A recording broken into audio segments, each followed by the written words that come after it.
BMS academy में आपका स्वागत है। आज की इस वीडियो में मैं एक यूज़र को कंट्रोल सेंड करने वाला हूँ उसकी कैपेबिलिटी के अकॉर्डिंग।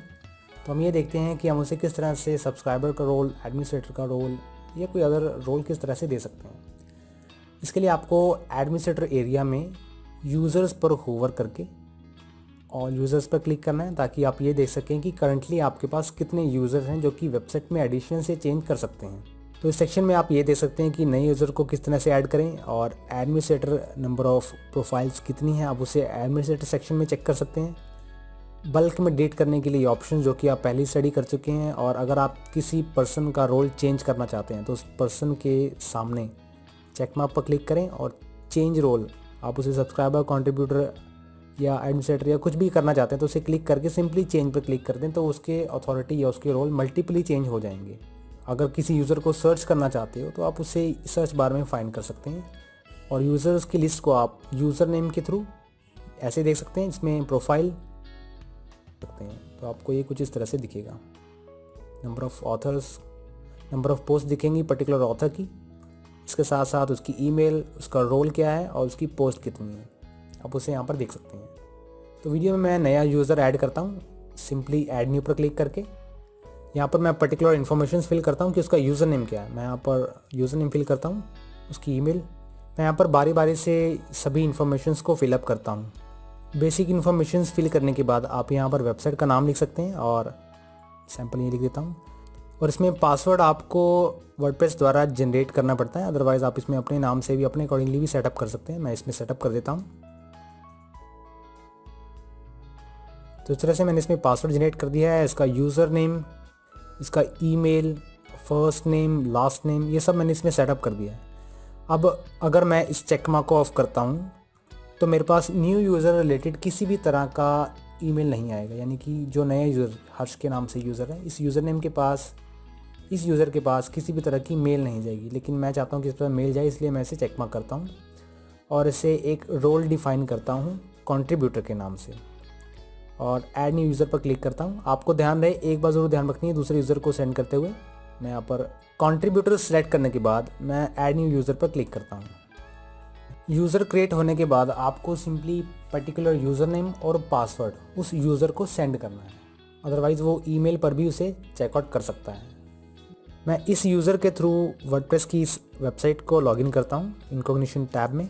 सिंपली वेबसाइट का नेम, देन wp-admin, और यहाँ पर मैं यूज़र नेम फिलअप करने वाला हूँ। मैं जब लॉगिन करता हूँ तो मेरे पास हर्ष सैगल नाम से जो यूज़र है, इसमें मेरे पास कुछ ही कंट्रोल्स विजिबल हो रहे हैं, जहाँ पर दूसरी साइड मेरे पास एडमिनिस्ट्रेटर के तौर पर काफ़ी सारी आइटम्स मैं इसमें देख सकता हूँ। तो कंट्रीब्यूटर के तौर पर मेरे पास अभी सिर्फ ये अथॉरिटी है कि इसमें मैं पोस्ट को क्रिएट कर पाऊँ। मैं यहाँ पर इसका पोस्ट का टाइटल लिख देता हूँ, और जब मैं पोस्ट टाइप करने के बाद यहाँ पर पब्लिश बटन पर क्लिक करता हूँ तो मैं सबमिट फॉर रिव्यू का बटन मुझे दिख रहा है, यानी कि मुझे ये अथॉरिटी नहीं है कि मैं इसे डायरेक्टली पब्लिश कर दूँ।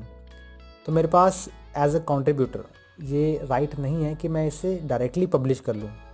मैं सबमिट फॉर रिव्यू पर क्लिक करता हूँ और ये जो रिव्यू है ये एडमिनिस्ट्रेटर के पास पहुँच जाएगा। यहाँ पर मैं इसे रिफ्रेश करता हूँ और चलते हैं पोस्ट सेक्शन में। और पोस्ट सेक्शन में मैं ये देख पा रहा हूँ कि ये जो पर्टिकुलर यूज़र जो मेरे पास यहाँ पर लॉगिन है, ये पोस्ट एडिट कर रहा है, जिसकी इन्फॉर्मेशन मुझे यहाँ मिल रही है। तो इस ऑप्शन से मुझे पता लगता है कि हर्ष सैगल इज़ करंटली एडिटिंग, कि मैं एज इस यूज़र के तौर पर यहाँ पोस्ट एडिट कर रहा हूँ, क्योंकि मैंने यहाँ पर रिव्यू सबमिट किया है और मैं इससे एडमिनिस्ट्रेटर सेक्शन में ये देख पा रहा हूँ कि ये पेंडिंग है, यानी कि ये एज ए रिव्यू मुझे पता लग गया है कि इस ऑथर ने मुझे पर्टिकुलर पोस्ट के लिए रिव्यू सेंड किया है ताकि मैं उसे देख सकूँ और पब्लिश कर सकूँ। तो एडमिनिस्ट्रेटर का राइट होने के अकॉर्डिंग मैं इस पर्टिकुलर यूज़र पर क्लिक करता हूँ और टेक ओवर, यानी कि इस पोस्ट को मैं एडिट कर रहा हूँ। टेक ओवर बटन पर क्लिक करने का मतलब है मैंने इस ऑथर से ये पोस्ट जो कि एडिट कर रहा था मैं, इसकी ऑथराइजेशन ले ली है, और अब इस पोस्ट को मैं एडिट कर रहा हूँ। एडमिनिस्ट्रेटर उस पोस्ट को एडिट कर, और मेरे पास ये अथॉरिटी है कि मैं इस पर्टिकुलर पोस्ट को पब्लिश कर सकूँ। सिंपली ऐसे पब्लिश करता हूँ तो मेरी पोस्ट कुछ इस तरह से दिखेगी। अब अगर मैं व्यू पोस्ट पर क्लिक करता हूँ तो मुझे ये पोस्ट हर्ष नाम के ऑथर द्वारा पब्लिश की हुई दिख रही है, जिसे मैं यहाँ पर देख पा रहा हूँ। तो इस तरह से कंट्रीब्यूटर के पास कुछ ही लिमिटेड राइट्स होते हैं। इसी तरह से मैं अलग अलग यूज़र्स को उनके रोल डिफ़ाइन कर सकता हूँ। सिंपली उसके लिए मुझे डैशबोर्ड सेक्शन में जाना है और यूज़र्स के अंदर एक नया यूज़र ऐड करना है सिंपली। अब आप ऑल यूज़र्स में चेक कर पाएंगे कि कितने यूज़र्स की कितनी पोस्ट यहाँ पर अवेलेबल हैं। तो इस तरह से आप अपनी वेबसाइट में कंट्रोल्स को बांट सकते हैं, डिस्ट्रीब्यूट कर सकते हैं।